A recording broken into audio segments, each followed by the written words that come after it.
Bonjour à tous, merci d'être là pour le je ne sais plus combienième séminaire Forêt Climat Société. On est autour du 10e. On a le plaisir d'accueillir cet après-midi Myriam Fournier, que tout le monde connaît. Donc elle est actuellement présidente du Centre INRAE de Nancy. Je crois qu'elle se présente dans ces slides, donc elle le fera certainement mieux que moi de manière plus synthétique. Très bien. Donc on y va, je te laisse la parole Myriam, on a un peu de retard. Voilà, donc, je vais me présenter comme je dis. Merci de m'avoir invité. Et ce sujet-là sur l'économie des forêts, c'était un vieux truc là, que j'avais promis à Stéphane Rose, parce qu'on a ces oreilles de discussion sur la bioéconomie. Stéphane Rose étant le nouveau directeur du LABEX, qui me dit régulièrement avec façon de dire de Stéphane Rose, de toute façon, la bioéconomie, j'y comprends rien. Après, quand il cause avec Serge Garcia, mais moi, la bioéconomie, c'est pas un truc du bêta, ça n'a rien à voir, c'est pas, non, c'est que l'économie, c'est voilà. Donc, je peux pas me dire, alors, c'est quoi, alors, voilà. Donc, voilà la raison de ce séminaire que finalement, par opportunisme, j'avoue, j'ai placé dans cette série de séminaires, la forêt climat société. Alors du coup, d'où je parle, vous savez, j'ai bien vu que vous aviez des difficultés. Est-ce que c'est la présidente de centre? Est-ce que qui est Myriam Fournier? Donc, voilà. Donc, pour les gens qui me connaissent, ils me connaissent, mais les gens qui me connaissent pas. Là, les gens qui me connaissent, des fois, ils me connaissent pas. Donc voilà. Donc d'où je parle. Donc moi, voilà, je suis Myriam Fournier. Je ne suis pas une biologiste, je ne suis pas une économiste. Au départ, j'ai une formation en maths physique et sciences du matériau bois. J'ai fait une thèse sur la biomécanique des arbres. Vous voyez, déjà bioéconomie, biomécanique, on met bio comme les yaourts, là, c'est ça. Voilà, donc la biomécanique des arbres, c'est en fait c'est faire de la mécanique sur des objets vivants. Et donc ma question de recherche qui me suit depuis toujours, c'est comment les arbres tiennent debout dans le temps. Mais c'est pas l'objet du jour. J'ai appris j'ai fait un tropisme dans les forêts tropicales humides qui m'a amené en fait depuis que j'exerce à m'intéresser aux forêts tropicales et aux bois tropicaux. Donc, j'ai commencé à faire ça en mission, puis après, je suis partie 8 ans à Kourou, en Guyane. Alors, du coup, l'information, c'est que moi, j'ai appris la forêt et la foresterie chez les tropicalistes. Je suis pas une vraie forestière de Nancy, voilà. Et dans mon cheminement, depuis le début, il y a 3 ans, oui, il y a la passion du bois, l'appel de la forêt, et puis maintenant, c'est campagnes de forestiers qui sont des gens assez intéressants. Alors, mes recherches actuelles, donc moi, j'ai pas beaucoup de temps, je suis en même temps présidente de centre, etc. Donc, j'ai toujours en back-office, c'est-à-dire que ça se passe, en fait, par co-encadrement de thèse avec des collègues. Donc, je continue à avoir une petite activité en biomécanique de l'arbre, et donc, par exemple, la thèse de Joël Legault, qui s'est soutenue en décembre 2022, je reprends les gars. Et puis aujourd'hui, dans mon troisième passion, là, qui est comprendre les forestiers, moi, je fais des thèses en interaction avec d'autres disciplines, les sciences de gestion, les sciences de l'innovation. Et donc le sujet, c'est un peu adaptation des organisations et des territoires aux grands défis contemporains. Et après, j'ai un parti pris, parce que je ne vous parle pas ma posture initiale de la passion du bois. L'appel de la forêt est arrivé après la passion du bois, et je l'ai quand même encore, la passion du bois. Donc, le parti pris que je peux argumenter, que l'adaptation de la production forestière doit se penser de l'arbre au consommateur de bois. Le bois fait partie du système de gestion de la forêt, des forestiers, et que ça ne peut pas se raisonner que entre forestiers, ça doit aussi prendre en compte les capacités d'action, les envies, les attentes du bûcheron, du scieur, du charpentier, de l'architecte, donc le système depuis l'arbre jusqu'à la consommation. Puis dernière chose, c'est aujourd'hui je suis présidente de centre, donc j'ai une petite dimension régionale, donc je ne cache pas non plus que voilà, c'est un truc comme ça. Et donc je fais cet exposé que je dis pour le LabEXA, parce que je vous ai dit un peu au début de comment c'était arrivé. Alors, pour vous dire un peu comment ça va se passer, donc en fait, je vais commencer par essayer de vous dire ce que moi j'ai compris, parce que c'est pas mon objet de recherche, mais qu'est-ce que c'est que la bioéconomie. Et puis après, une question que je vais me poser, c'est est-ce que la forêt de bois ou les systèmes forêt-bois s'inscrivent naturellement dans la bioéconomie. Et puis à la fin, finalement, est-ce que nos questions de recherche s'inscrivent aussi dans la bioéconomie. Alors, un petit jeu interactif, donc si vous avez une connexion Internet, je vous engage à aller vous connecter à ouclap.com, et donc vous verrez, Ouclap, il va vous demander de mettre un code d'événement, donc vous rentrez séminaire climat, forêt, société, donc SEMCFS, et après, quand des questions vont vous être posées, vous allez pouvoir y répondre. Bon, il n'y a que 2 questions, il y en a exposées, mais tenez-vous prêts. Donc c'est bon, là, alors après on verra, de toute façon oui je vais continuer, parce que voilà, on va voir le nombre de, à partir du moment où vous allez vous inscrire, on va voir le nombre normalement d'inscrits C'est juste que, ouais. Internet, ça marche pas vraiment bien. Ça marche pas vraiment bien? Si, c'est bon, Ah ouais, ok. bon. Alors, inscrivez-vous, puis on va voir, normalement, ça devrait faire un peu ouais, voilà, je sais pas si ça fonctionne, voilà. Ouais, c'est moi. Okay. Donc, la question est, donc, vous voyez, ça va faire un petit nuage de mots, là, qui se fait au fur et à mesure. Donc, vous mettez les mots qui, pour vous, caractérisent votre bioéconomie. On vous dit bioéconomie, vous pensez quoi? Alors, il faut mettre un mot, parce que vous voyez bien le principe des nuages de mots, c'est qu'il faut un mot, ne mettez pas des longues phrases, ça sert à rien. Et quand un mot, il devient gros, c'est parce que le machin, il a enregistré qu'il y avait plusieurs fois la même réponse, donc il faut la taille des caractères. Ça s'appelle WooClap, j'ai pas une notion de ça, Paulina. Ça s'appelle WooClap, c'est un outil en ligne, et je l'utilise avec un code AgroParisTech, parce que c'est AgroParisTech qui fait. Donc toi, tu as droit à ça. Voilà. Tu te connectes avec ton machin habituel d'AgroParisTech, tu vois, ça marche. Tu peux créer tes trucs interactifs. Maintenant, moi, j'en abuse, les étudiants, ils adorent. Alors, il y en a un, c'est assez joli. Alors, maintenant, bioéconomie, pour moi, ça va avec l'économie. Alors, vous verrez que ça n'a rien d'évident, mais c'est comme ça, l'économie. Alors, économie, biologie, biomasse, les mots à faire, université, services écosystémiques, humain, entreprise, planification, recourir, nous, voilà, dans l'Espo Rogen, il y a des lettrés, pardon. Bon, bah, écoutez, on va, je vais essayer un peu, parce que on voit bien que l'économie biologique vivante, ne change pas beaucoup. Gestion durable, anthropocène. Non, parce qu'il y a un, par exemple, il y a un mot, moi j'ai entendu, c'est neutralité carbone. Neutralité, transaction, technologie. Alors, il y en a un qui s'est trompé, qui a écrit écogomie, mais c'est pas grave, hein, on comprend que c'est pas super. Et ben, on va continuer, hein, mais voilà, ça permet, enfin, on le gardera, hein, comme un totem, en fait. Alors, du coup, maintenant que vous avez dit ça, hein, gardez-le en mémoire, peut-être qu'à la fin, vous vous interrogerez si c'est toujours les mêmes mots, si on peut demander ça. Mais, donc, moi, je vais partir d'une définition qui est celle de la prospective INRAE sur la bioéconomie. Donc, les prospectives INRAE, c'est des ateliers où, donc, en l'occurrence, c'était Monique Axelos, qui est directrice scientifique à INRAE, réunit autour d'elle un certain nombre de gens et ils réfléchissent ensemble sur quelles pourraient être les priorités de recherche et qu'est-ce que c'est la bioéconomie. Donc là, vous avez tous les gens qui ont participé, hein, avec des noms connus. Et ce rapport, il se télécharge, je ne sais pas si je peux le lire, il date de 2020. Et donc, la définition de la bioéconomie qui est donnée là-dedans, qui est une définition assez consensuelle, mais qui a le mérite d'être assez longue et assez réfléchie, c'est stratégie de développement, alors j'ai souligné les mots importants, d'une économie circulaire et durable, fondée sur la production, la transformation et le recyclage de ressources biologiques renouvelables, permettant en particulier de substituer du carbone renouvelable au carbone fossile et contribuant ainsi à réduire les émissions de gaz à effet de serre tout en préservant les ressources naturelles, la biodiversité et en amplifiant les services écosystémiques. C'est amusant parce qu'on trouve des trucs que vous avez trouvés dans vos mots-clés, mais il y en a quand même des nouveaux, par exemple, circulaire, je crois que ça y était pas. Il n'y a pas justement de carbone renouvelable, enfin cette notion de substitution de gaz à effet de serre, en plus, peut-être parce que gaz à effet de serre c'est trop long, j'ai dit un mot avec donc voilà, il n'y a pas forcément de biodiversité, etc. Donc ça c'est la définition, je vais dire, on va partir de cette définition, c'est pas la définition officielle, mais c'en est une. Alors, les stratégies de la bioéconomie, vous les trouvez au niveau européen, au niveau national, etc. Et aussi au niveau général, je vais dire tous les mots-clés comme ça. Alors une fois qu'on a dit ça, on dit quoi, hein? On dit la bioéconomie, ce n'est pas une discipline scientifique.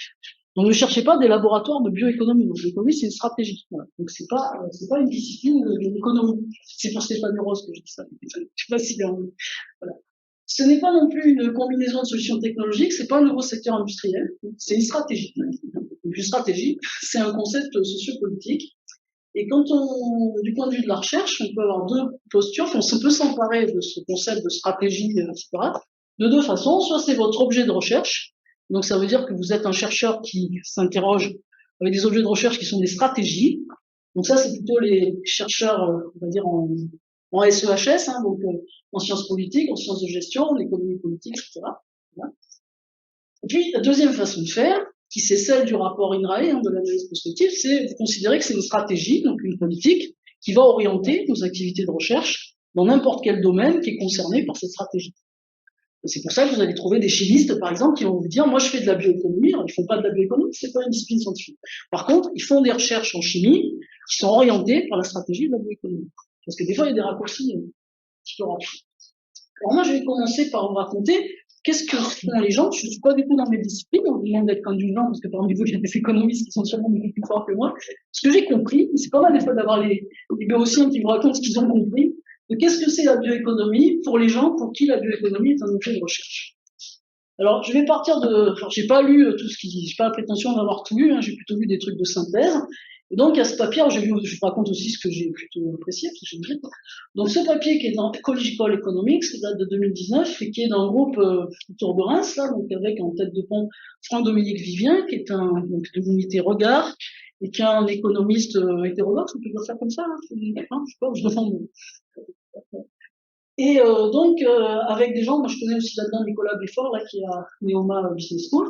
Donc ce sont des économistes, et ils ont écrit ce papier en 2019, Hijacking of the Bioeconomy. Alors qu'est-ce qu'on trouve dans ce papier? C'est d'abord la bioéconomie, c'est donc, on revient sur le truc d'Imrae, hein, c'est une stratégie politique et économique. Et dans ce papier, ils vont analyser comment cette stratégie politique et économique, finalement, au travers, c'est une démarche scientifique, hein, c'est au travers de documents stratégiques, plus d'entretien, comment elle porte des visions assez peuvent être assez différentes, des interactions entre systèmes écologiques et économiques. Donc, c'est ça qui caractérise la stratégie de la bioéconomie, c'est une vision des interactions entre systèmes écologiques et économiques. Et après, ils disent qu'il y a des détournements, c'est pour ça que ça s'appelle hijacking, parce que finalement, c'est des visions qui sont censées être des politiques, une vision collective, mais derrière, il y a au gré de qui s'en empare, les acteurs, ils ont des intérêts particuliers, donc il y a un peu des détournements en fonction de l'acteur qui crée finalement sa vision de la bioéconomie. Et dans tous les cas, cette stratégie, pour eux, elle questionne, et ça fait partie de leur discussion, les relations entre économie et nature. Donc on aurait pu trouver dans vos mots-clés nature, en fait, vous l'avez exprimé d'une façon. Les relations entre économie, science, technologie et société. Donc ça, je pense que dans les mots-clés, vous savez un peu. Et puis, la durabilité des modèles industriels et économiques sous-jacents, il y aura l'occasion de revenir sur ce qu'on appelle la durabilité. Alors voilà ce qu'on trouve dans ce papier, c'est que quand on analyse du coup les discours qui définissent ces stratégies, on arrive à les classer en trois, ils appellent ça des idéotypes, hein, moi je comprends ce que ça veut dire, en fait c'est trois types. Hein. Donc trois types de bioéconomie, ils se sont succédés dans le temps, mais ça ne veut pas dire que le deuxième a dégommé le premier, etc. Hein, c'est-à-dire que les trois continuent à exister, mais en gros le premier est arrivé avant le deuxième et avant le troisième. Donc le type 1 de bioéconomie, c'est Bioeconomics de Nicolas Georgescu-Roegen, puisqu'il avait mis, donc en effet c'est bien, donc ça c'est Bioeconomics. Donc Nicolas Georgescu-Roegen, c'est un économiste pour le coup, un romain, c'est ça? Voilà. Et il est connu en tout cas comme l'économiste de la décroissance. On peut dire ça comme ça. Alors si je dis des bêtises, vous me dites, parce que là je parle sous couvert des économistes. Et donc c'est un monsieur qui a théorisé des relations entre l'économie et l'écologie, et qui est un peu, comme c'est écrit, hein, donc pour lui, la bioeconomics, hein, c'est une économie qui est compatible, je pense que c'est aussi une prise de conscience que la planète est finie, que les ressources sont finies, qui est donc compatible avec la survie de la planète et avec la biosphère. Donc du coup, hein, la vision des relations entre nature et économie, donc lui il dit que du coup cette vision c'est que l'économie se heurte à des problèmes justement de compatibilité ou de coévolution avec la biosphère. Et donc, on arrive à l'idée qu'il faut absolument penser l'économie en relation avec l'écologie, avec la vie, avec les écosystèmes et avec les processus vivants. Voilà. Donc, je vais jusque-là. Donc, je fais le type 2. Le type 2, c'est un type, alors, ils ont mis les références un peu illustratives, donc il arrive bien après.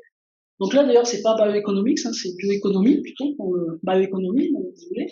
Et donc là, c'est une vision de la bioéconomie, de la stratégie, comme quelque chose qui est essentiellement tiré par la technologie, la science au sens de la science qui invente des nouveaux procédés, des nouvelles technologies. Bon, ouais, l'idée, les mots-clés, c'est la cellule est une usine et la technologie a le pouvoir de tout corriger. Alors, je sais pas s'il y en a qui suivent là, les scénarios récents de l'ADEME, par exemple, pour la neutralité 2050. Vous savez, il y a plusieurs scénarios. Il y en a un qui est tout pour la technologie. Donc, la bioéconomie en ce sens-là, c'est exactement ça.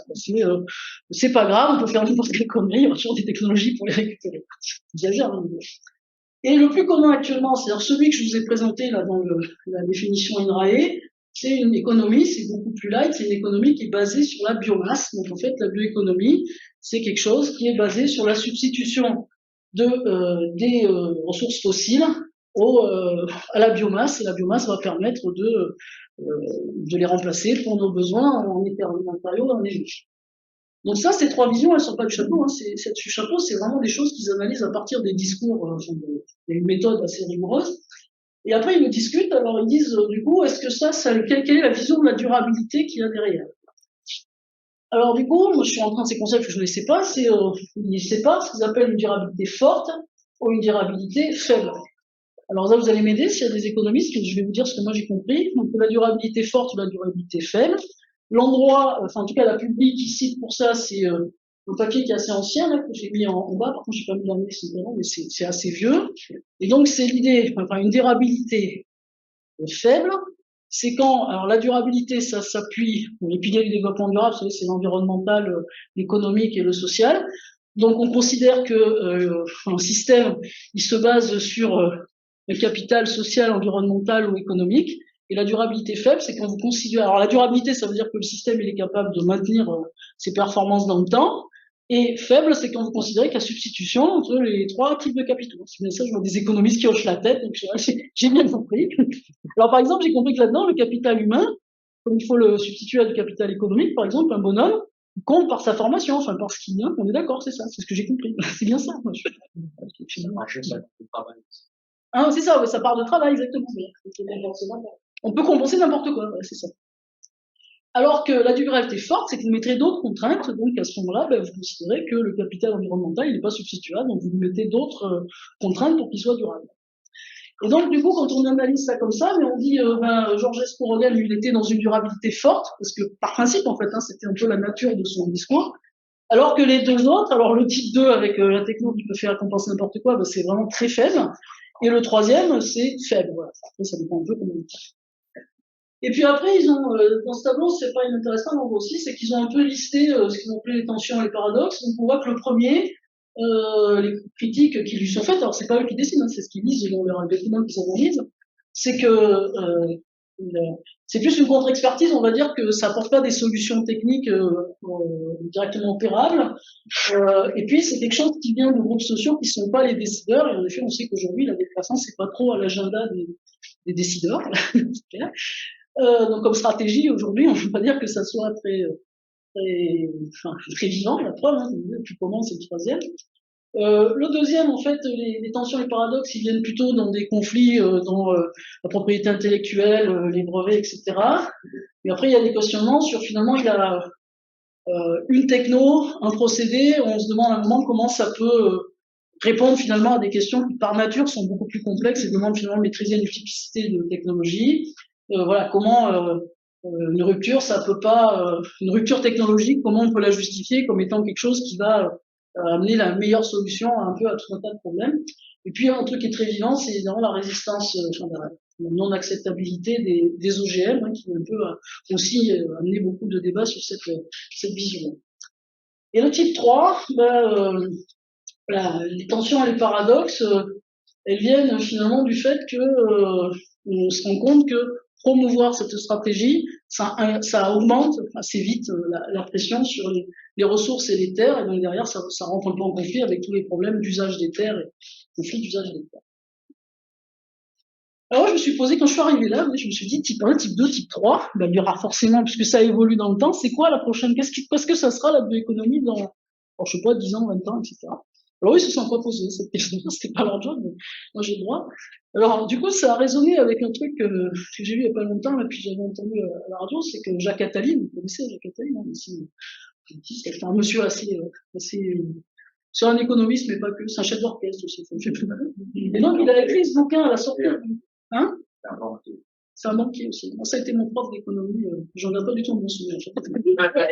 Mais il m'avait mis une très bonne vie. Je sais pas pourquoi, mais donc, Jacques Attali, il a écrit ce bouquin, L'économie de la vie, qui est un bouquin qui a été écrit en sortie de Pôle.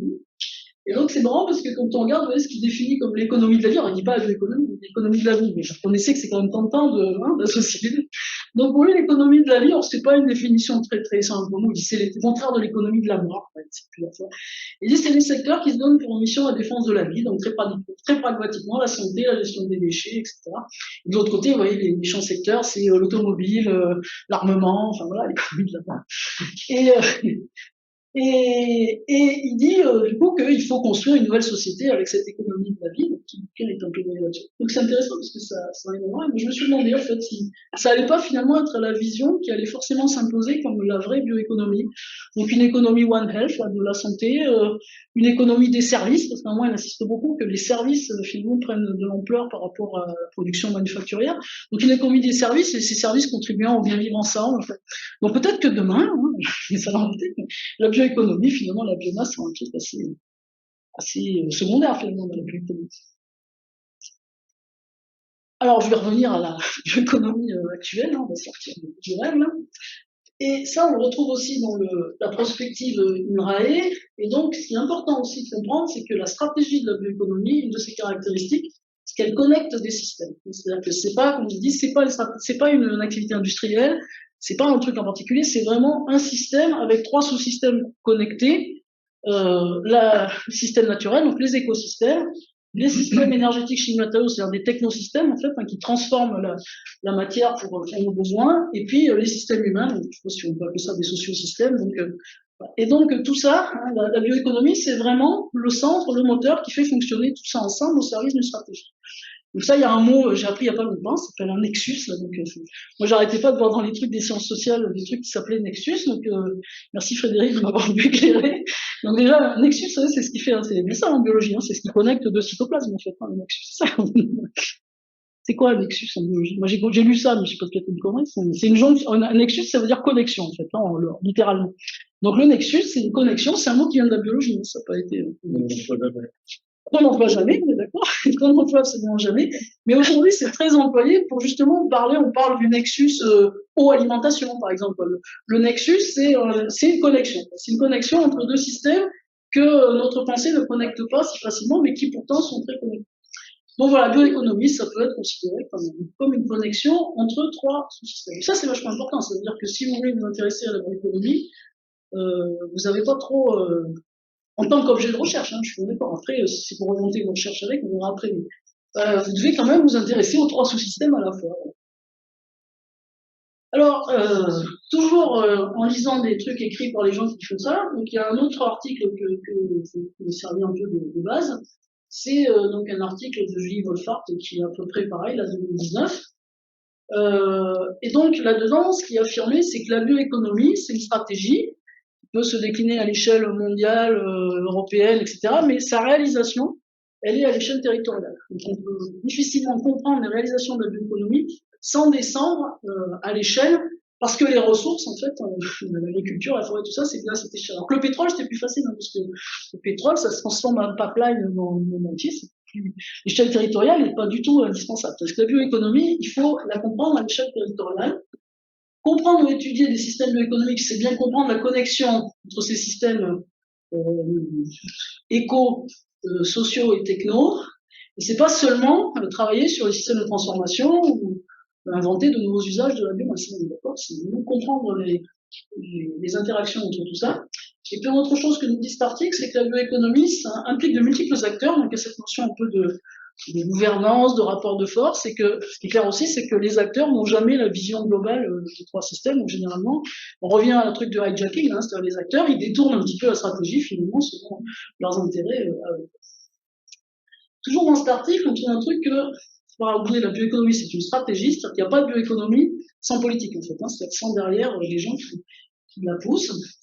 Puis alors après, des trucs qui sont assez pratiques, qui sont plutôt réfléchir comment la bioéconomie, qui est l'idée de la substitution de la biomasse, finalement, qu'est-ce que ça va changer quand on sort d'une civilisation du fossile, donc du charbon et du pétrole. Alors, ce qui est assez différent par rapport au charbon et au pétrole, c'est que les biomasses, elles sont diverses et elles sont variables. Donc ça, évidemment, avant, c'était plus facile, le pétrole, c'était bien dense.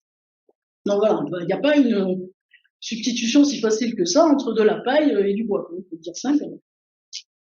Après, dans la bioéconomie l'idée de la substitution, on garde cette idée qui était aussi dans le pétrole, c'est-à-dire cette idée de flexibilité, c'est-à-dire que une même biomasse va donner une diversité de produits. Et donc, le pétrole, on fait des raffineries de pétrole, et après, vous pouvez vous en servir pour faire des carburants, vous pouvez faire, je sais pas, des textiles synthétiques, des molécules, etc. Donc, il y a toujours cette idée dans la bioéconomie issue de la biomasse. Mais attention, la flexibilité, elle n'est pas totale, elle n'est pas facile. Donc, notamment, ils insistent bien sur le fait qu'en fait, il y a une grande rigidité dans ces systèmes-là. Donc voilà, et c'est l'exemple, c'est pas moi qui donne, c'est un exemple qui est donné par l'article de Julie Wolfart. C'est le bois énergie, par exemple, si on décide que c'est un coproduit du bois matériau, que pour que la bioéconomie à base de bois soit durable, il ne s'agit pas de brûler le bois, enfin, il faut en faire un déchet ou un coproduit du bois matériau. Ben, vous voyez bien que les deux systèmes sont intimement liés. Vous ne pouvez pas dire j'ai une ressource, une biomasse, et je décide parce qu'à un moment j'ai besoin d'énergie, de tout envoyer à l'énergie, etc. Les deux systèmes sont très rigidement liés. Donc une des conclusions, c'est qu'en fait on a des très fortes contraintes spatiales et temporelles sur les ressources, et ça c'est aussi assez différent par rapport à avant. Je me souviens d'une discussion que j'avais eue il y a une dizaine d'années avec une collègue à Roparitech qui s'appelle Sandra Domnek et qui fait des bioplastiques en fait, hein, je crois qu'aujourd'hui elle fait beaucoup de trucs sur l'emballage. Et je me rappelle, elle m'avait expliqué, elle m'a dit, parce que moi je m'intéressais un peu à voir comment ce monde qui vient du pétrole en fait, hein, les plasturgistes, les énergéticiens standards, etc., comment ils allaient absorber enfin, puis ça m'intéressait aussi, forcément, parce qu'elle faisait des bioplastiques. Et elle m'avait dit, c'est le truc qui va leur faire tout drôle, c'est qu'eux, ils ont l'habitude que le pétrole, ça arrive en pipeline, et puis ça arrive à un endroit, et la logistique, c'est facile. Là, ils vont comprendre que la biomasse, il faut aller chercher en camion, que ça coûte des sous, qu'elle n'est pas densifiée pareil, ça va leur faire tout drôle. C'est exactement ça. C'est-à-dire que la biomasse, ça se travaille pas comme les ressources fossiles. Et donc, une des conclusions de ce papier, c'est que un truc qui est super important dans la bioéconomie pour qu'elle fonctionne, c'est la logistique, en fait, c'est la gestion des flux, pour que tout ça fonctionne de façon durable et harmonieuse. Alors, du coup, ce papier, il dit qu'il y a deux façons d'aborder la bioéconomie. Donc, il y a en effet une approche par les flux, parce que les flux sont super importants.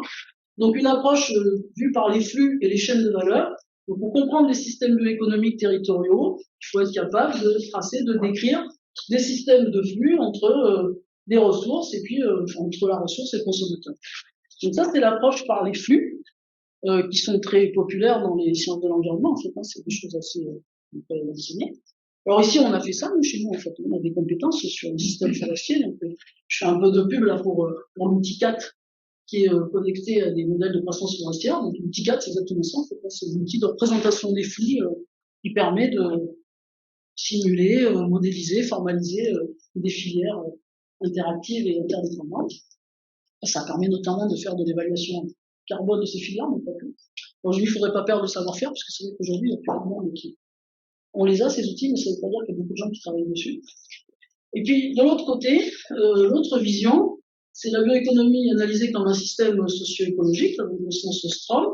Alors, ce que j'ai compris aussi, c'est un champ qui est un peu loin de mes bases, c'est qu'un système socio-écologique, ça veut dire que vous considérez des sous-systèmes qui sont soit des sous-systèmes du coup à base de matériel, donc ressources produits, soit des sous-systèmes de type gouvernance, donc c'est des gens, des acteurs qui interagissent entre eux. Et ce qui vous intéresse, c'est comment ces sous-systèmes, tout ce qui est autour, interagissent pour créer en fait l'action. C'est ça, c'est ça le système socio-écologique. C'est ce que j'ai compris, c'est ce que ce schéma a l'air de pouvoir dire, donc on va dire que c'est ça. Là, très honnêtement, je suis moins à l'aise. Toujours dit que par exemple, dans le PEPR Forest, hein, il y a un gros volet là, qui est censé voir un peu les systèmes forestiers comme des systèmes socio-écologiques. Ça m'intéresse de voir comment ils vont faire. Juste en détail, là, c'est quand vous dites socio-écosystème, des fois, là, on a tout ça à la bouche. Hein. Socio-écosystème, c'est pas un truc qui fait un peu en l'air. Hein. Socio-écosystème, ça veut dire ça, en fait. Hein. Ça veut dire quand même que derrière, c'est pas juste on met des gens et des arbres, et puis c'est juste, c'est un socio-écosystème. On a une vision comme ça. Alors, on va revenir à la base. Donc, moi, je vous ai dit tout ce que j'avais compris de ce que faisaient les gens qui font, qui étudient la bioéconomie comme un objet de recherche. Après, finalement, la vision beaucoup plus commune, c'est la bioéconomie, c'est une stratégie, et comment, finalement, elle oriente nos recherches, et donc quelles sont les questions qui sont les priorités. Typiquement, le job qu'a fait cette prospective, parce que c'était la question qui était posée, donc là, alors je vous remets la définition. Et voilà, en fait, dans cette prospective, qu'est-ce qu'on trouve? Voilà les 4 défis prioritaires vus par INRAE. Alors, INRAE, c'est une œuvre collective. Hein. C'est, premier défi, comment produire et mobiliser plus de biomasse sous contraintes climatiques tout en préservant l'écosystème de ressources. Deuxième défi, comment optimiser la transformation des biomasses et maintenir la matière dans le cycle productif. Troisième défi, comment assurer le bouclage des cycles, donc les grands cycles carbone, eau, azote, minéraux. Et puis quatrième défi, comment anticiper, organiser, gérer les flux, les échanges et le marché dans un contexte de forte incertitude. Ça, c'est les 4 défis que vous n'avez pas évalués, on fait émerger les gens qui ont travaillé à cette prospective. Alors là, du coup, j'ai besoin de voir si ça colle. Donc je reprends mon schéma, parce que c'est les mêmes qui nous ont produit ce schéma, des interactions avec 3 sous-systèmes, et en effet, là, les défis, on les remet sur le système, ils vont bien choper tous les morceaux du système, ils vont un peu au milieu aussi. Alors après, ce qui est assez marrant, mais ça, je pense que c'est la tendance du chercheur, c'est quand on regarde, finalement, c'est amusant, c'est que les défis, la façon de découper les défis, c'est pas forcément, pour moi, le besoin d'une vision globale, en fait, c'est plutôt, il va falloir qu'on fasse des choses concrètement, on a des habitudes, on travaille de façon disciplinaire, etc., donc on découpe un peu pour que tout le monde s'y retrouve. Par exemple, ce qui est assez amusant, c'est anticiper, organiser, gérer les flux dans toute la partie système humain. Comme vous savez, les communautés sont moins nombreuses, et donc en gros, on leur a fait un petit espace comme ça, donc voilà, déployer dedans, mais je pense qu'il y a beaucoup de choses différentes en fait dans cette partie sociale. Donc ouais, on retrouve des trucs qui sont autour des systèmes naturels, préserver les ressources en même temps produire plus, optimiser la transformation, anticiper, organiser, gérer, puis ce qui est peut-être un peu entre tous les deux, c'est substituer le carbone renouvelable, et puis cette question de l'économie circulaire. Alors du coup, moi je vais rester à la définition du coup INRAE, là, qui est un peu celle que vient de rappeler Erwin, en fait, qui est économie circulaire. Donc voilà, je vous ai remis les mots-clés de la définition de la stratégie selon prospective INRAE. Donc c'est une stratégie qui promeut l'économie circulaire, la production, la transformation et le recyclage. Alors, j'ai entendu de la biomasse, substitution de carbone renouvelable, préservation de la ressource en eau, préservation de la biodiversité, amplification des services écosystémiques en général. Et du coup, on se pose la question, est-ce que la filière bois, filière forêt-bois, s'inscrit naturellement dans la bioéconomie? Alors, pour voir ça, j'ai pas fait un travail évidemment aussi fouillé, mais j'aimerais bien un jour le faire. Prendre tous les documents un peu de stratégie, de politique forestière, etc., puis regarder, en fait, comme ils ont fait en général pour l'économie. Et on a failli le faire, je sais pas. Et voilà, par contre, faut pas un dessin, je trouve ça un peu un narratif quelque part. Donc c'est un truc que vous trouvez assez facilement, c'est les interpros, les filières bois régionales. En général, elles ont des sites web et elles ont tout un petit dessin un peu comme ça. Donc voilà, c'est la filière bois. Moi, c'est comme on me l'a appris à l'école, avec la forêt ici, les consommations en fait des produits à la fin là. Et puis on passe de la forêt, donc c'est une filière, donc c'est un peu, on part du bois dans la forêt, puis on arrive, donc c'est très linéaire là-dedans, on voit pas trop alors pour le coup l'économie circulaire, vous la cherchez, on est d'accord. Production, bon ça va, transformation, recyclage, on ne voit pas le recyclage, parce qu'on dit grande catégorie de récolte, la bois d'œuvre, bois d'industrie, bois d'énergie, etc. Préservation de la ressource en eau, bon, c'est pas très présent, la biodiversité, oui, il y a des plantes. Voilà, donc on voit bien dans ce schéma de la filière, bon, c'est comme ça qu'on me l'a appris à l'école, voilà, filière bois, il y a la récolte, la première transformation, la deuxième transformation. Non, clairement, il n'y a pas de vision bioéconomique, il n'y a pas de relation entre l'homme et la nature, à part qu'il y a des bûcherons qui coupent les arbres, c'est pas du tout finalement très présent. Une autre version de la filière, qui est un peu plus récente, qui a une dizaine d'années, c'est la plaquette de l'école qui forme les ingénieurs du bois, là, à Épinal. Alors oui, c'est un peu les mêmes acteurs, parce que d'un côté, vous avez Interpro, là, vous avez des gens qui forment les ingénieurs du bois. On voit la différence quand même, c'est énorme. Donc, alors, moi, j'étais toujours fier, là, je me disais, j'ai quand même évolué, dans l'ingénierie du bois. Donc là, qu'est-ce qu'on voit? C'est d'abord économie circulaire, là, on y est complètement. C'est-à-dire qu'on a rajouté à la deuxième transformation, ce qu'on appelle des fois la troisième transformation, c'est-à-dire la mise en œuvre, qui vous permet d'aller jusqu'à la fin de vie des produits, et du coup, de voir le recyclage, et donc d'avoir quelque chose qui est vraiment de l'économie circulaire. Substitution de carbone renouvelable, alors là, il y a un petit machin, CO2 absorbé. Préservation de la ressource en eau, pas trop. La biodiversité, je dis toujours, c'est quand même des arbres selon l'estime, c'est des forêts. Voilà, donc moi je trouve que c'est déjà un sacré pas par rapport au précédent. Alors c'est marrant parce que cette année, d'habitude, quand je montre ça aux étudiants de deuxième année, ils me suivent en fait. Ils disent ouais, c'est vrai quand même, évolue, c'est bien. Et là cette année, je me suis fait fracasser. Mais c'est du greenwashing, c'est n'importe quoi ce truc. Il manque de tout, on voit rien. Bon là, donc les générations évoluent aussi, sont plus exigeants qu'avant. Donc voilà, ils arrivent beaucoup du mal à se satisfaire de ce grand pas que moi je trouve déjà admirable. Mais il va falloir qu'on passe à autre chose, ça c'est clair. Alors toujours hein, dans les caractéristiques de la filière bois, je vais donner quelques caractéristiques un peu en vrac. Là, ce qui est certain aussi, c'est que la stratégie de la bioéconomie, c'est-à-dire cette stratégie de substitution de la biomasse, enfin des fossiles par autre chose, on voit bien que ça a amené, alors si on le dit de façon un peu crue, des nouveaux marchés, mais on va dire surtout des nouveaux produits, des nouveaux procédés. Donc par exemple, les textiles, non, ça paraît très anecdotique, c'est pas anecdotique du tout, c'est que les textiles, historiquement, c'est les fibres naturelles, le coton, le lin, etc. Ça, c'est souvent des cultures assez, notamment assez, enfin, qui prennent de la terre, culture alimentaire, et surtout qui bouffent de l'eau, hein, le coton en particulier. Donc finalement, les textiles synthétiques à base de pétrole, c'est pas mal. Mais aujourd'hui, on revient, alors c'est pas nouveau, hein, ça s'appelait la viscose, la rayonne, enfin des trucs, la soie artificielle en fait, au départ à base de fibres de bois, c'est pas du tout quelque chose de nouveau. Par contre, aujourd'hui, il y a tout un peu l'industrie papetière scandinave ou nord-américaine qui est en train de se reconvertir et qui va nous faire des trucs. Alors, je sais pas si vous connaissez les marques, là, mais c'est Tencel ou Mosel, là, c'est des habits, là, donc moi, des fois, je fais exprès, j'ai une chemise, machin, je suis habillé en bois et tout. Donc voilà, et ça, c'est un marché énorme, en fait, hein, qui est en train de se développer, c'est potentiellement un marché énorme pour la filière bois. C'est une question, on fait tout ça, je pense. Évidemment, des tas de demandes par rapport à l'énergie, des molécules qui jusqu'à présent venaient de fossiles. Voilà, puis sur le raffinage aussi. Donc ça, c'est aussi un truc assez caractéristique. On dit, la filière bois, elle est secouée par cette émergence, enfin ces besoins de substitution. Donc, nouveaux acteurs, nouveaux entrants, conflit avec la filière traditionnelle, aussi. Donc voilà comment la filière forêt-bois se retrouve finalement impactée par la stratégie. Donc ça, c'est un schéma qui sort d'un projet européen qui est pas tout neuf, en fait.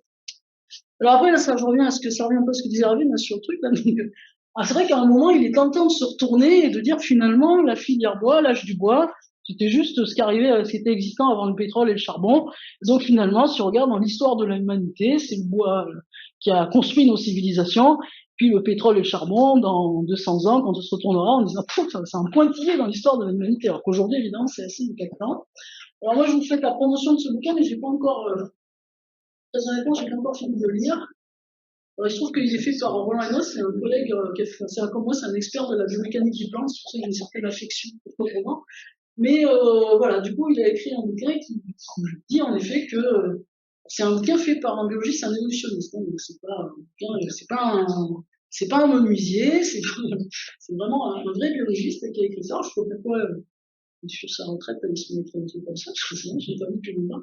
Et voilà, l'âge du bois, hein, c'est finalement une espèce de réflexion sur finalement notre civilisation, nos économies aujourd'hui mondialisées, etc.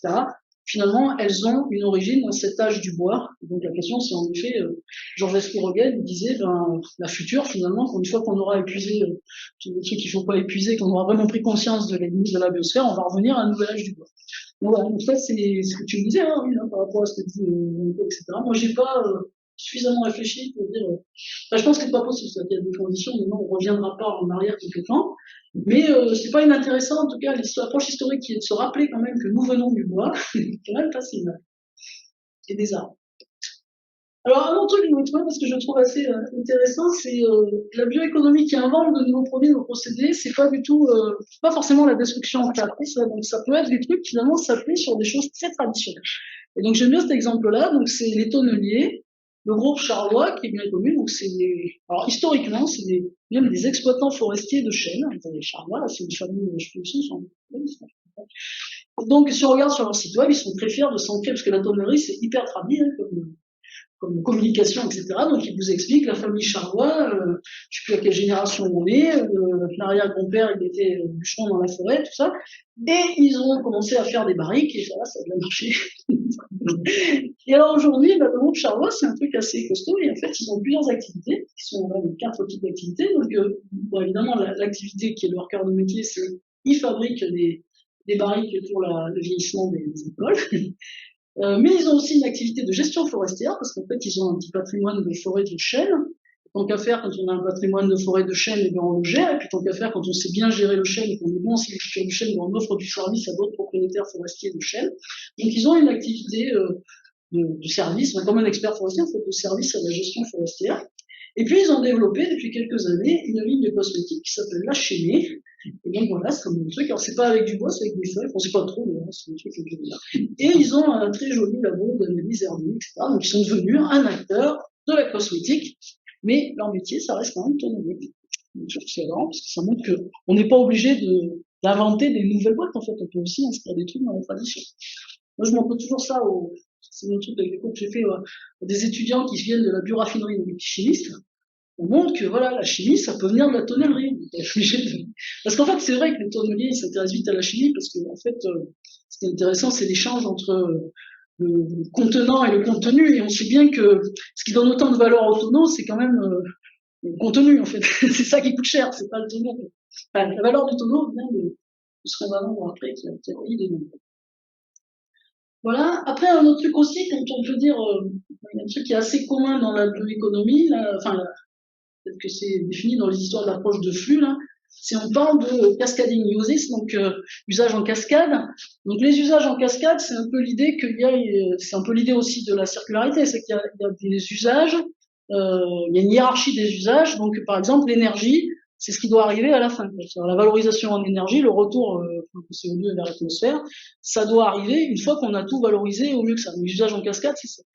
Et ça, je pense que pour les gens qui ont démarré à partir de la biomasse agricole, ils n'avaient pas trop d'idées là-dessus, alors que finalement, quand vous regardez le discours sur la filière forêt-bois, c'est inscrit. Hein, et au départ, c'était pas pour des raisons écologiques, c'était pour des raisons économiques. C'est-à-dire que, puis il y a un monsieur là qui a dit récemment, quand vous avez un Stradivarius, vous ne le brûlez pas. Ben non, c'est ça. Quand vous avez du bois de grande valeur, vous allez l'utiliser pour faire du diamant, vous n'allez pas le mettre au feu. C'était vraiment une vision qui était purement économique et qui finalement fait que ces usages en cascade, qui sont, on part d'un même arbre, et en fait, ils donnent une diversité de produits avec une hiérarchie qui est assez, finalement, assez établie, puisqu'on le retrouve sur des schémas comme ça. C'est quelque chose qui inscrit un peu dans la philosophie, dans l'histoire de la filière bois. Reste quand même à garantir qu'aujourd'hui, les gouvernances, pour rappeler, la bioéconomie, c'est des flux, mais finalement, ce qui va organiser ces flux et faire de l'action, c'est quand même au jour tous ces systèmes d'acteurs autour. Et donc, finalement, est-ce que ces systèmes d'acteurs vont permettre de garantir l'usage en cascade? En gros, si je dis qu'on va faire brutale et courte, est-ce que si avec le prix du pelé, on va pas demain sortir du bois d'œuvre de haute qualité et puis le faire passer dans des scieries qui vont le scier pour faire de la sciure, parce que le pelé sera plus cher que le produit neuf. Et là, il y a de l'éthique, peut-être un peu, mais en tout cas, il y a un truc qui finalement, avant, on se posait même pas la question, parce qu'économiquement, c'était tellement une fois qu'on se posait pas la question, ben, qu'aujourd'hui, en peu de temps, la question commence à se poser. Alors donc, les usages en cascade, c'est vrai qu'il y a sans doute un discours de la filière bois un peu trop, oui, bien sûr, c'est comme ça et c'est évident. Donc voilà, heureusement qu'on a des ONG comme le WWF là, qui vont un peu regarder, voilà, donc qui mettent en garde que cascading use of wood, c'est bien, oui, c'est un concept, mais quand on va y voir pour de vrai, c'est en faisant des vrais suivis de flux et comment ça se passe pour de vrai, ben c'est quand même questionnable. Voilà, c'est tout. Donc là, soit ce moment-là, c'est attention, mais c'est un message que je passe aux acteurs de la filière bois assez régulièrement, c'est attention, arrêtez de vous regarder le nombril et en disant c'est du bois, donc c'est durable, et regardez les vilains du béton ou du plastique, comment ils sont moches. Non, vous n'êtes pas si durable que ça, et en tout cas, si vous voulez dire que vous êtes durable, il faut le démontrer, il suffit pas de dire c'est du bois. Donc voilà, donc la filière bois, des fois, moi je trouve qu'ils sont gentils, les copains de la filière, mais ils vont un peu trop vite, non, c'est du bois, donc c'est bon, et puis les écolos, arrêtez de vous encourager. C'est un peu léger. Alors par exemple, le recyclage, évidemment en théorie, le bois c'est super recyclable, mais ça c'est un petit truc de communication de l'ADEME, là c'est un petit fascicule là, qui se télécharge aussi. Hein. Forêt usage du bois dans l'inclination du changement climatique. Une belle infographie avec le bois, rien ne se perd, tout se transforme, donc on part en effet de la récolte, bois d'œuvre, industrie, bois énergie, des flux, il y a du recyclage, on dit c'est super beau, maintenant moi je voudrais bien avoir des chiffres sur ces flux, puis montrer que ça me fait optimal. Enfin, ça, surtout c'est vrai. Après ils sont quand même très, enfin l'ADEME ils sont pas naïfs et puis ils sont pas malhonnêtes. Hein, par exemple, ils ont bien identifié qu'aujourd'hui, on a 1,3 mégatonnes des produits bois en fin de vie qui ne sont pas recyclés et qui pourraient l'être assez facilement, donc ça fait 40% plus. Sans aller chercher des trucs très compliqués. Hein. Bon, j'ai regardé un peu, il y a des trucs incroyables, c'est que par exemple, on a poussé au recyclage des produits bois, on a installé des chaînes de recyclage, c'est-à-dire des chaînes dans des flux, en fait, dans la chaîne des flux, des systèmes en déchetterie, etc., pour récupérer les produits bois, notamment les meubles, Sauf que derrière, on sait pas quoi en faire. On n'a pas pour le coup, il nous manque les technos pour les détoxifier et les remettre en chaîne de production. Donc c'est intéressant parce que ça montre bien justement cette question d'achat logistique. Donc aujourd'hui, vous avez des gens qui commencent à gueuler parce qu'ils ont des meubles chez eux. Alors, ça coûte cher, hein, des stocks là que vous n'arrivez pas à écouler et qui savent pas quoi en faire. Voilà, alors une autre communication de la filière, mais qui est importante, hein, c'est aujourd'hui, vous avez une nouvelle réglementation environnementale du bâtiment neuf, là, donc tout qu'on entend dire, c'est un site qui est RE 2020. Donc en fait, c'est une nouvelle réglementation environnementale qui est basée sur nos objectifs de neutralité carbone et qui est donc, comme la construction neuve, c'est un secteur qui émet pas mal de gaz à effet de serre, l'idée c'est qu'il faut que ça devienne neutre. Et une façon, on sait que ce truc là, tout le monde doit être neutre en 2050. 2051, si on n'est pas neutre, je sais pas ce qui va se passer, mais d'accord. 2050, il faut tous être neutres. On sait pas trop des fois ce que veut dire neutre. Mais donc, une façon pour la construction de devenir neutre, eh ben, c'est d'utiliser plus de produits bois parce que les produits bois stockent du carbone, en fait, hein, donc, et du coup, permettent éventuellement de compenser quelques émissions. Donc voilà la communication de la construction bois. Alors, je veux dire son nom, enfin, les atouts du bois, là, ils sont résumés, ils sont pas idiots, hein, c'est renouvelable, c'est clair, ressources disponibles, aussi on peut discuter jusqu'à un certain point. Les atouts carbone, les bénéfices carbone, donc là, les atouts énergie confort, c'est vrai qu'il y a plein de trucs, hein, construire en bois, ça a d'autres avantages. Les atouts de la mise en œuvre, hein, c'est-à-dire que le bois, ça peut se préfabriquer, enfin un chantier bois, il se met vite en œuvre, etc. Une construction bois, ça met moins de temps que faire des autres solutions constructives.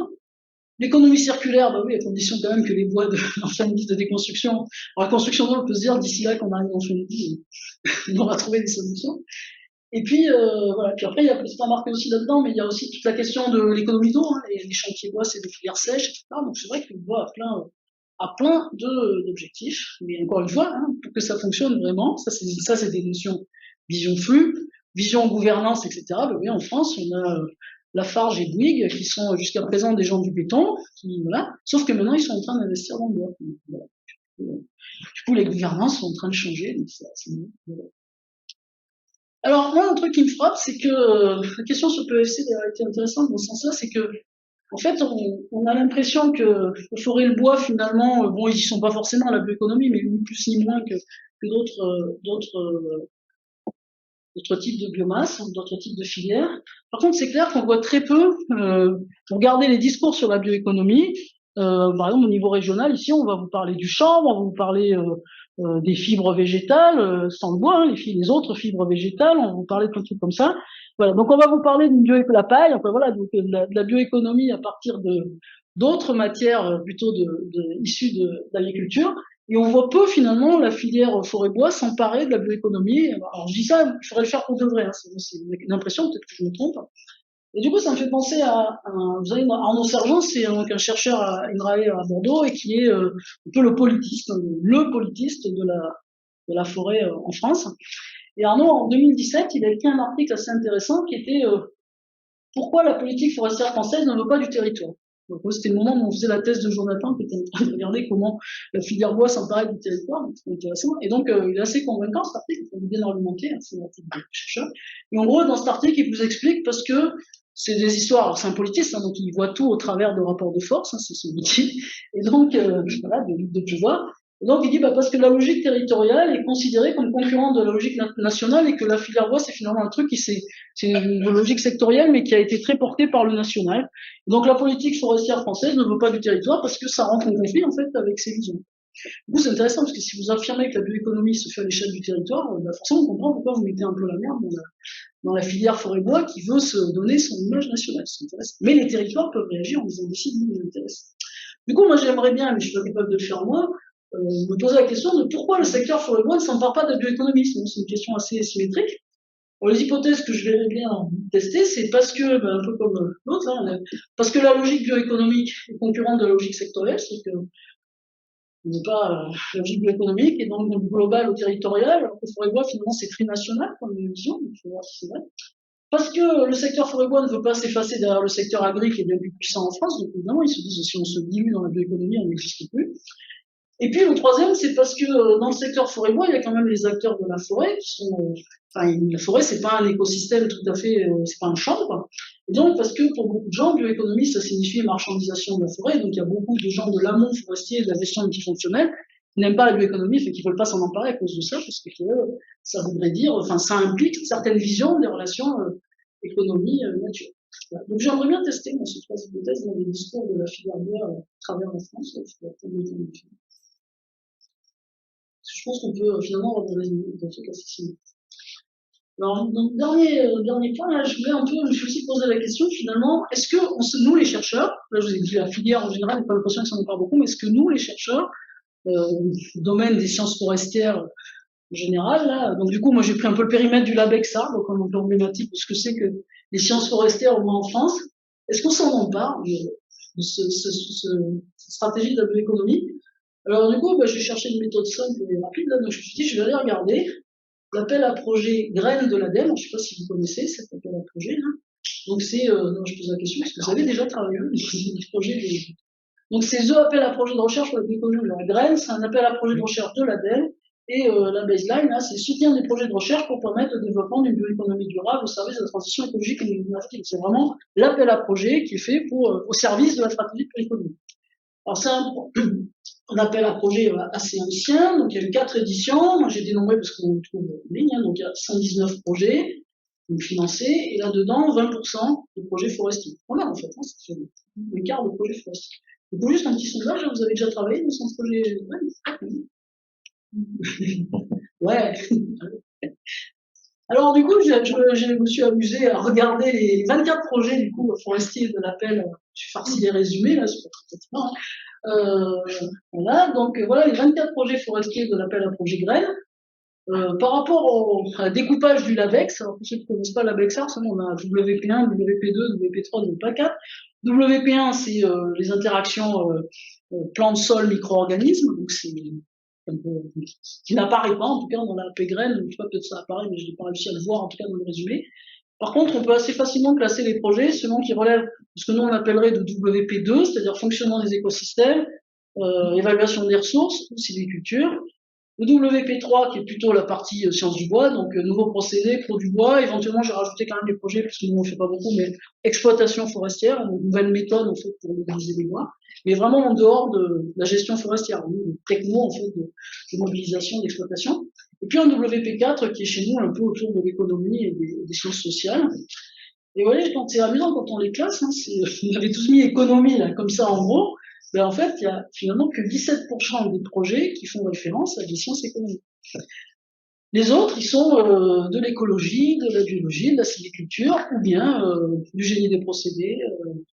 Voilà, alors j'ai sorti les projets dans lesquels il y avait, alors peut-être que j'en ai oublié, parce que c'est toujours pas facile à savoir, mais il y avait un contributeur qui était un des labos du LabEx. Alors c'est intéressant parce que vous voyez, en WP2, finalement, on a des projets, ça doit me dire quelque chose, mais on retrouve le LIF, SILVA, BEF, IGN. Alors IGN, je sais pas ce que ça veut dire en fait, j'ai mis IGN, mais je suis pas sûr que ce soit des livres accessoires, c'est une histoire d'accessibilité, je pensais plutôt, enfin je sais pas, peu importe, je l'ai mis quand même parce que IGN, quand on sait pas dans le doute, c'est Backfire, avec Fleur a lavé la main, je pense que c'est celui-là, voilà. Donc un projet sur les sylvicultures, le bilan global du carbone, et puis un projet aussi nouveau, là, les deux derniers, c'est la nouvelle vague, là, qui s'appelle Danson, qui est le projet sur l'écologie via la sylviculture. Et puis WP3, en fait, il y en a beaucoup plus que ça. En fait, nous, on a que le LERMAB, finalement, qui est le labo un peu que ça, donc je trouve deux projets dans lesquels le LERMAB a participé. Et puis, c'est marrant, c'est que dans les WP4, ça n'a pas comme ça les projets. Alors, le bêta, vous êtes partout. Et alors, c'est marrant parce que ça veut dire quoi? Ça veut dire que, on le sait, ça veut dire qu'à l'échelle de la France, quand on veut faire de l'économie de la forêt, il n'y a pas 50 000 labos, donc c'est vous. Vous avez une grosse responsabilité. Donc, c'est vraiment intéressant de voir ça. C'est-à-dire que, en fait, je sais plus, 17%, vous voyez, je pense qu'il y a 4 projets, je crois qu'en tout, il y en a 5. Il y en a qu'un dans lequel le bêta n'est pas. Donc c'est assez amusant, je trouve ça.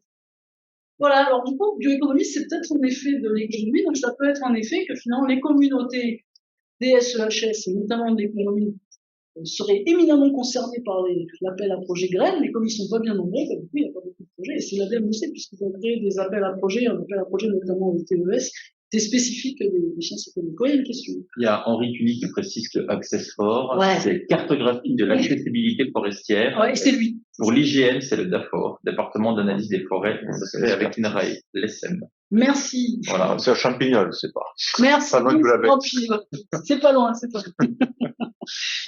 Parce que dans le résumé, j'arrivais pas bien à savoir si... Enfin, j'avais bien vu que c'était pas que du livre, ça c'est sûr, mais je me demandais s'il y avait du livre ou pas, je ne voulais pas leur voler un projet. Mais bon, c'est pas grave. C'est pas loin, ça champignon. Voilà, voilà. Donc c'est intéressant quand même. Alors je vais conclure par ça, c'est que je vais revenir à mes 4 défis prioritaires là de tout ça. Donc, là, moi quand j'ai lu la prospective INRAE, ma première réaction, je me suis dit, ces 4 défis prioritaires, bon, ils sont sûrement très critiquables, notamment ce que j'ai dit au début, c'est que c'est un peu des concessions pour que chaque communauté scientifique, disciplinaire s'y retrouve, etc. Mais n'empêche que il cible quand même pas mal les choses, et il clarifie, et puis il regarde bien un peu tous les aspects, peut-être un peu moins l'inclusif là pour faire plaisir à Harry, c'est vrai. Et du coup, quand je discute avec des gens, notamment collègues qui s'intéressent à ça, comme les collègues de la RDI ou l'UNEF, ouais, c'est n'importe quoi cette prospective, la forêt est pas du tout, etc. Pourquoi moi j'avais pas l'impression que c'était si grave que ça? Qu'est-ce qui va pas? Alors du coup, je les ai relus en mettant la tête dans le côté. Et moi, si j'étais un forestier de la recherche forestière de base, qu'est-ce qui me plairait pas? Du coup, j'ai essayé de les réécrire un peu comme on aurait envie de les écrire avec sauce. Alors en effet, le premier, comment produire et mobiliser, plus de biomasse tout en préservant l'écosystème et les ressources, c'est quand même un peu orienté, quoi. Voilà. Donc moi, j'ai envie de le réécrire plutôt comment produire et mobiliser du bois en préservant les écosystèmes sous contraintes climatiques. Que ça correspond mieux à ce que me semble être le vrai défi, parce que produire et mobiliser plus de bois, déjà si on arrive à maintenir les couverts forestiers correctement avec tout ce qui nous attend à la fin du siècle, on sera content. Du bois, on en produisait plein, et voilà, il y en a plein à la forêt, peut-être qu'il y en aura moins plus tard, en forêt française, donc c'est pas forcément ça qui est le problème. Après, le premier, je vous ai mis des sous-défis là. Donc, par exemple, c'était développer des systèmes agroécologiques pour intensifier la production durable de biomasse. C'est sûr que ça colle pas trop avec les défis. Et moi, je mettrais, voilà, maintenir les couverts forestiers lorsqu'il reste bien face au changement climatique. Voilà. Après, il y a évaluer la disponibilité et la qualité des biomasses agricoles, forestières et des produits. Donc, je suis un petit peu là, à l'aide de modèles prédictifs. Donc, voilà, moi, je suis un peu les matières premières issues des arbres et des grumes. Mais ça, c'est du détail, par contre. Et puis, évaluer les effets de l'intensification des productions, mobilisation et usage de la biomasse sous contraintes climatiques. Donc, moi, j'ai mis assurer à la fois une production soutenue et l'ensemble des services écosystémiques, ainsi que la résilience au stress biotique et abiotique. En fait, finalement, c'est pas si différent, quoi. Simplement, moi, je peux comprendre si vous attachez au mot. Non, mais je veux dire, l'esprit est le même, on est bien dans les mêmes gammes. C'est sûr que si on s'attache au mot, évidemment, on se rejoint pas. Mais ça, je trouve qu'on retrouve finalement, je sais pas ce qu'il faut faire, en fait. C'est-à-dire qu'on retrouve ce que j'appelle, moi, AgroParisTech depuis longtemps, le syndrome agricole et forestier. Je sais pas s'il y a des gens qui connaissent. C'est que, vous savez, les agronomes, ils sont beaucoup plus nombreux que nous. Voilà.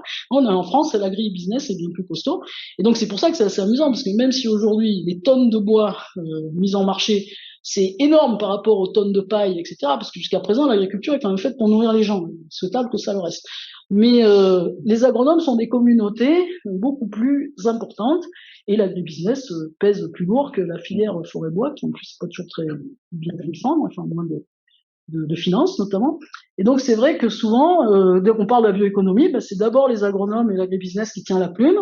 Et puis, ah oui, mais la forêt, on ne vous oublie pas, donc on rajoute, c'est pour ça que je dis forestier, c'est-à-dire que c'est toujours les biomasses agricoles, forestières, les systèmes agricoles forestiers, et en fait, quand vous lisez le machin, vous dites, mais c'est n'importe quoi, c'est pas nous, on s'en fout, là, on ne veut pas développer pour intensifier la production de biomasse, c'est comme ça. Mais voilà, alors faut pas, moi je me le prends pas comme on veut nous exclure, je pense plutôt je le prends comme on ne comprend pas. Donc je pense qu'il faut aller se faire comprendre. Mais je peux comprendre qu'en effet, faut se dire ça n'a rien à voir, quoi. Là, j'ai pas grand chose à dire, parce que j'ai pas beaucoup réfléchi non plus, simplement je mets juste le bois autour de la biomasse, ça c'est parce que c'est ma vieille passion du bois, je ne supporte pas qu'on appelle le bois de la biomasse. Le bois, c'est du bois, vraiment. C'est magnifique le bois, il y a des vaisseaux, des fibres, des trucs, tout ça, la biomasse. Voilà.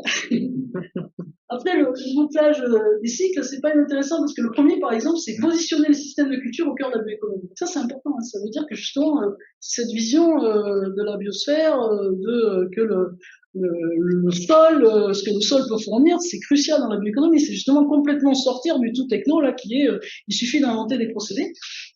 Bon, au lieu de mettre les systèmes de culture, vous mettez la gestion forestière multifonctionnelle, et puis on est d'accord, hein, c'est simplement juste que nous, la forêt, c'est des systèmes de culture.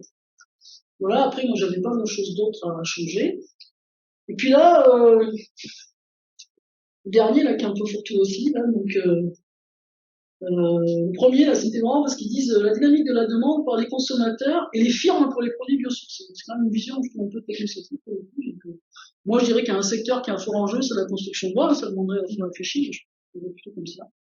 Voilà, donc, hein, en fait, j'ai l'impression que si on réécrit ces trucs en se disant, on se laisse caler dans le quatre types de défis, qui peut être discutable, on n'a pas trop de mal quand même à trouver des trucs qui nous rassemblent un peu tous, et vous allez retrouver peu ou prou là-dedans le projet du l'ABEX futur, là, d'Artemis, qu'on a écrit, en fait, avec le WP1 en plus, qui est un truc assez particulier, qui est quand même une spécificité, je pense.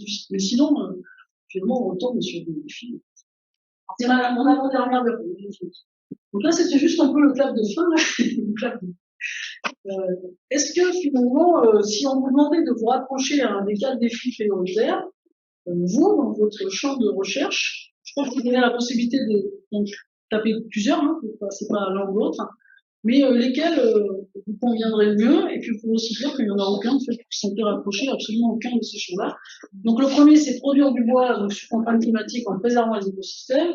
Le deuxième, c'est sur la transport. Le troisième, c'est le bouclage des cycles. Le quatrième, c'est anticiper, organiser les flux, etc. Et le dernier, c'est aucun des 4, si ça vous intéresse, absolument pas. Ok, donc finalement, bon, on est à gros paritech, hein, ça s'appelle forêt, mais c'est pas étonnant que la fonction est liée plus à la fonction de production des écosystèmes arrive en premier. Il n'y a qu'une personne qui se sent absolument pas concernée par rien. Bon, mais bon, pour moi, c'est pas trop chiant. Je m'attendais à il y en a pas beaucoup qui mettent aucun éclat. Bon, de toute façon, si je continue, ça restera ouvert si je continue à répondre. Et donc, pour conclure, hein, je vais pas, parce que je pense que j'ai déjà débordé le temps très largement, c'est ça. Et donc, la question, en fait, hein, que je reviens finalement à ma commande de départ, là, en discussion avec Stéphane Nero, c'est, finalement, on peut décider qu'on a une info, mais moi, ce qui m'intéresserait, c'est que le LabEx Arbre devenu Artemis, c'est comment il pourrait s'y prendre, parce que bioéconomie, ça a été mis, je crois, hein, dans les trucs du LabEx Arbre futur, enfin d'Artemis. Comment il pourrait s'y prendre pour signer des recherches originales à impact, donc à la fois pour... moi, je pense qu'il faut... Moi, je peux pas concevoir qu'on ait juste une recherche orientée par la stratégie, sans avoir notre grain de sel à mettre sur c'est quoi la stratégie. C'est pour ça que moi, je me suis parti les Prando, Vivien, etc., parce que j'ai pas envie de me faire instrumentaliser par une stratégie parce qu'on a décidé, et parce qu'INRAE 2030 ou 2050 a décidé que c'était dans la stratégie nationale et comme, alors, les enseignants-chercheurs, vous avez la liberté académique, hein, vous pouvez choisir d'enseigner, de chercher sur ce que vous voulez, mais nous sommes de bons soldats à INRAE, donc si INRAE nous dit, on y va, voilà. Ou pas, hein, parce qu'en fait, au fond, on a la liberté aussi. En tout cas, mais moi, j'ai pas envie d'aller dans une stratégie sans avoir compris les tenants et les aboutissants, comment elle évolue, et notamment si jamais il y a une bioéconomie. Alors, je l'appelais de type 4, mais c'est peut-être du type 1 renouvelé, hein, pour revenir sur ce que disait Jean-Luc. Je pense qu'on a notre mot à dire, du coup, sur comment on oriente la stratégie. Donc, voilà. Donc, moi, je pense qu'on doit faire si on décide de faire des recherches qui contribuent à la stratégie, on peut pas se laisser balloter sans avoir au moins de pas être naïf et savoir comment la stratégie se met en route. Et puis, évidemment, on a le droit aussi de dire qu'on se laisse embarquer par la stratégie, ne serait-ce parce que c'est ça qui amène des finances, parce que je vous dis, Artemis, c'est bien, mais ça va pas tout financer. Il faut continuer à répondre à graines et tout ça, pas de problème.